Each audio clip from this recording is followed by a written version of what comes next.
Welcome back, Faith No More fans. Welcome back. I'm welcoming you deeply into here for another video. Deeply into here? What the hell does that mean? Boy, I've got a pleasure. I've got a treat for you here. Are you a Faith No More fan? The second biggest song on Faith No More Spotify playlist, Easy, Commodore cover. Easy like Sunday morning. 185 million plays on Spotify. It's a big tune. Now you're saying, Shane, this isn't Faith No More. That's because they're in Australia. They're on a show called Hey Hey, It's Saturday. Now, here's a little backstory here. It's 1993. We're going to watch them do a version of it. I believe that there's a bit of anger with this fella here because there's been some lip sync issues. Like they did another song and I don't think they wanted to lip sync. But I think that's what they were forced to do. It sounds to me like they're actually playing the song, so they've done a great job if they're lip syncing. I don't know what the hell this is. Is it Wallaby Guy? Wallaby Jones? You know, nothing says, hey, hey, it's Saturday, like a guy in a black vest and a button-up blue shirt with his hands clasped, sitting next to looks like a penis with a beak. But nevertheless, we're going to get into this. Faith No More's here, 1993. I saw Faith No More at a small club. This will blow your tits off. Small club, opening band, Limp Bizkit before they blew up. I was like, why is there they're like the Village People. Each guy's got his own kind of style going on. You know, that's what the Limp Bizkits. Anyways, we're going to get into this. We do stop it. We do start the video. We just have a good time and watch this. And of course, I'm a good professional here. I've got the lyrics just in case we need those at any point. Let's get into it. He's going to say, all right, guys, get ready. I've got my hands clasped together because I'm quite happy about what's about to go on here. We're going to watch this to the end of the video, too, because there's something. Is there another clip in there? There's something where I feel like he's got an attitude, slight attitude with the band for some reason. I don't know what that is, but let's get into it now. Here we go. Easy. So let's welcome to Australia and Faith No More. Faith No More.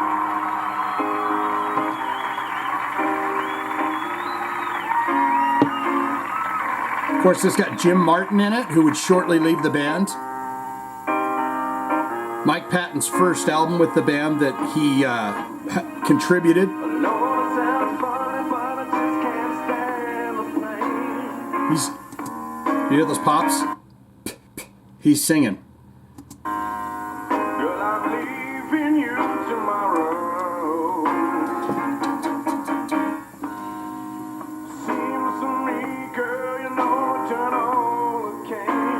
The best way to write if you're in a rock band and you want to write a hit song, the best way to do it is take a hit song that's already been a hit song and redo that hit song. It's already in the consciousness of the world, right? So as long as you can do a half-assed job of a cover, you can make it another hit. People go, oh yeah, it's great. Rusty Buskets or whatever his name is back there on the keys. Rusty Bottoms.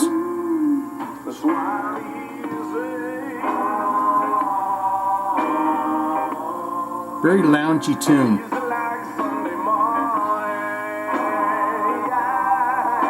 This guy right here. Now, another thing I was going to say, he's wearing 2 sets of glasses.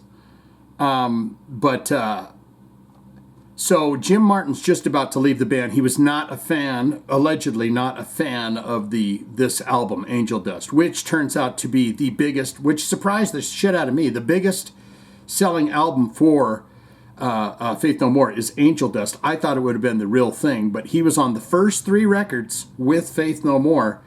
And then this is the first record where Mike Patton gets involved because they had all of The Real Thing written. And then he came in and did vocals. Of course, they had Chuck Mosley. And I love the Introduce Yourself record with Chuck Mosley on it. But you can feel a bit of energy here. Great ripping little solo, but not much more than that from Jim Martin here. Tongue flicking. Great voice there.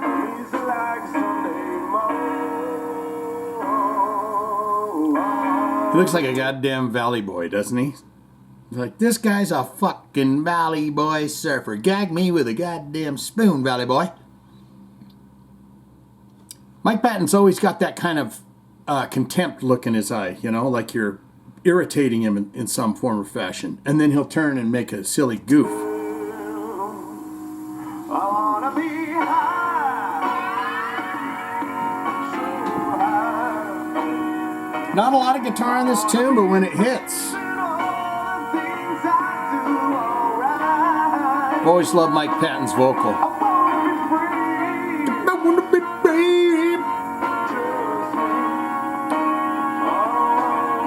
Is that an authentic Chinese? I think that's one of them damn rugs that they have in those wonderful Chinese restaurants. They kind of, I guess that's not a rug. They hang it on the wall, but that looks like one of them. They like to. They're called freaky fashionistas. They love the freaky styles. Solo time. Here we go.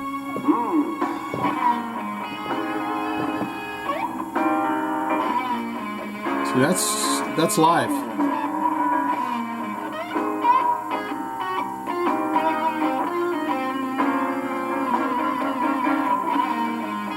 And I could be wrong about this, but I think old Jim Martin, he was in a band with Cliff Burton before Cliff Burton was in Metallica. Maybe even high school or something. They went together. Hey!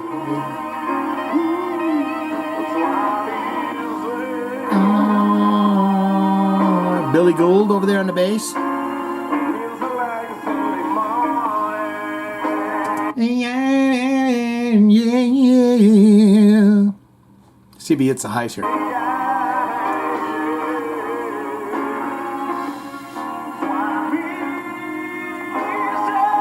There it is. They're doing this song, guys.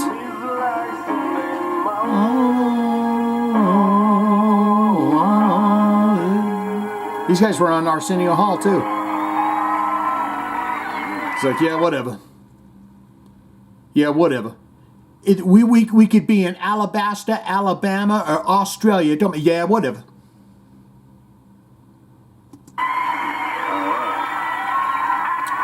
That song, it really rocketed, didn't it? He says, all right, there they go. There's Faith No More. See, now he's going to say some, I think some Starkey thing. Now tell me that don't look like a penis. Come on.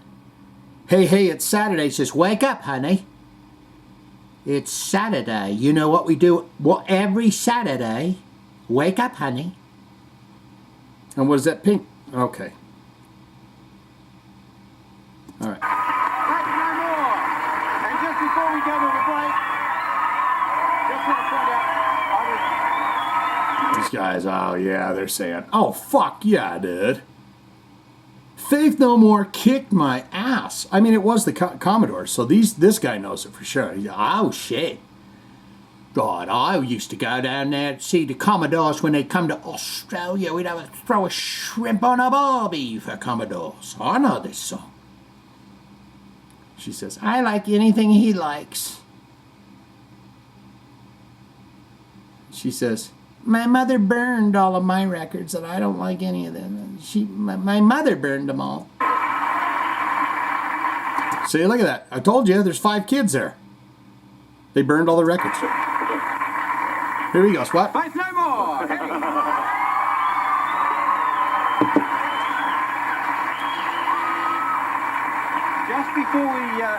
Just before we go to the break, I just want to point out that Faith No More on the show. Yeah. Yes. He says you got to keep something's fishy's going on, guys. And maybe if you're from Australia, you can explain it to me. But let's. Point out, I was wearing the Anzac token, and I said they're $20. That one, in fact, is $20, but there are $2 tokens that you can. I don't want to buy your bleeding bloody pins. Oh, yeah, good. That's It talks. That one here, it's $2 token. Don't forget to tell them about the tokens. Veterans and widows' homes and care of the aged and family welfare and such. So you'll be donating it. Okay, who's whistling? Is that old Mike Patton? What say you? I'd love for you to get in the comments below and tell me what you think of Easy, what you think of the Angel Dust record from Faith No More. I saw Faith No More probably 5 or 6 times. The very first time I saw Faith No More live, they were spit on. They were booed off stage, and it was because of Jim Martin. It was because of Jim Damn Martin. Where's he at? Right there. It was because of that guy right there. I'm going to tell you what happened. They were rocking along. Now, this made me a fan of Faith No More. I was absolutely in love with them right after this. But what happens is they're opening for Metallica on the And Justice for All tour. And they're out there, they're playing, everything's going great. I didn't know who they were. I had no idea. And then out of nowhere, this guy gets on the microphone and goes, "Hey man, you guys down front are pretty cool, but the rest of this place is a bunch of fucking pussies." And then they went into War Pigs, which they do on the Real Thing record, and everyone just said, I don't know who these guys are. This is pre-MTV doing Epic, so nobody had heard that song yet, or it was just out at the time. But booed off stage badly. I mean, booed to where they stop. They said, Mike Patton said, "Fuck you very much, we're the Cult," because I think the Cult was supposed to go out with Metallica or something. And then Billy Gould, they all left the stage. Billy Gould stood on stage and played one note, boo, boo, boo, boo, boo, boo, boo, and people lobbed spit and garbage and everything at him. Get in the comments below and tell me all you know and love about that. That turned me into a fan. And the minute I said, "Who was that band?" I didn't know the name. I didn't know who they were. I said, "Who was it?" And then all of a sudden, MTV Epic came on, and I said, "Oh my God, that's that band. That is that band that I love so much." I know it sounds funny, but I just can't stand the pain.